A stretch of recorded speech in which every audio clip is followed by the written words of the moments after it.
So, Sean, let's talk about what's been happening on the ground in Ukraine over the last 24 hours. Yeah, the Russian missile attacks, as you said, have been resumed, covering the whole of the Ukraine, but not just missile attacks, also drones. Ukrainians claim they've shot down 3 missiles and 25 drones. What was interesting, though, is that just by you, there's Ternopil was targeted twice.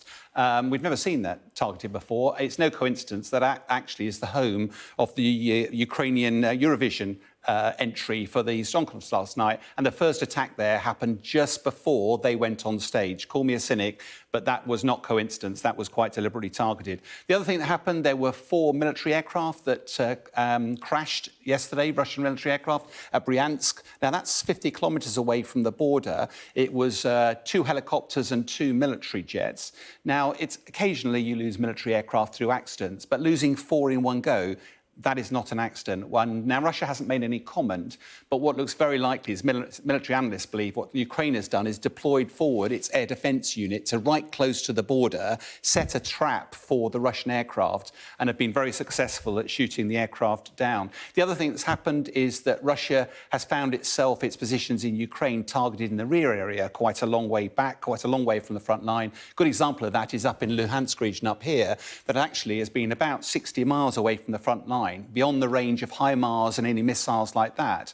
And therefore, it looks likely this could have been the first use of Storm Shadow missiles. Remember those large missiles that the UK with huge, great range? The honest answer is we probably won't know, and the Russians haven't made any comments about it. But the one thing it shows is if you're a Russian soldier or you're a Russian bit of equipment anywhere in the occupied areas of Ukraine, you're now within range of Ukrainian attack.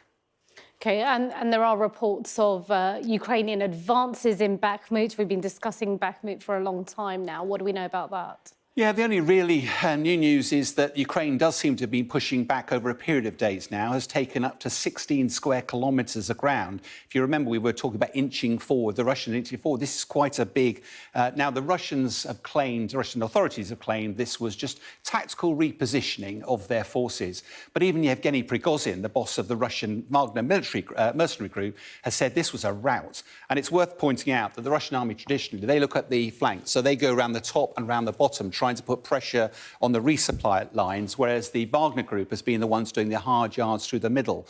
And what looks likely to have happened is Russia is redeploying some of its army forces to defensive positions across the rest of the country. That's left them a bit vulnerable, and Ukraine seems to have capitalised.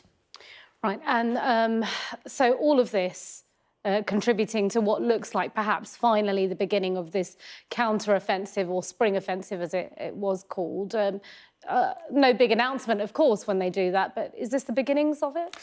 Again, as you said, there won't be a fanfare of trumpets and there go across the start line. But the first phase of any counter-offensive would generally be a softening up operation where Ukrainians would look to be targeting Russian rear areas.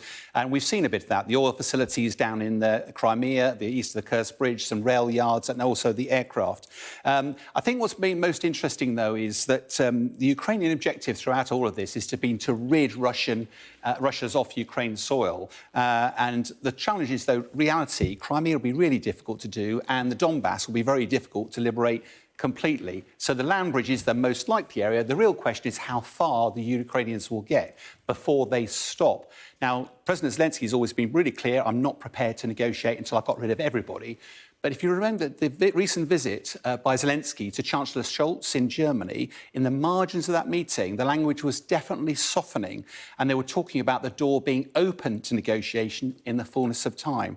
Now, that won't happen tomorrow because President Zelensky will still fancy his chances for the rest of this summer. But it does show that by the year's end, there is the potential for both sides to be at least in the right place to negotiate.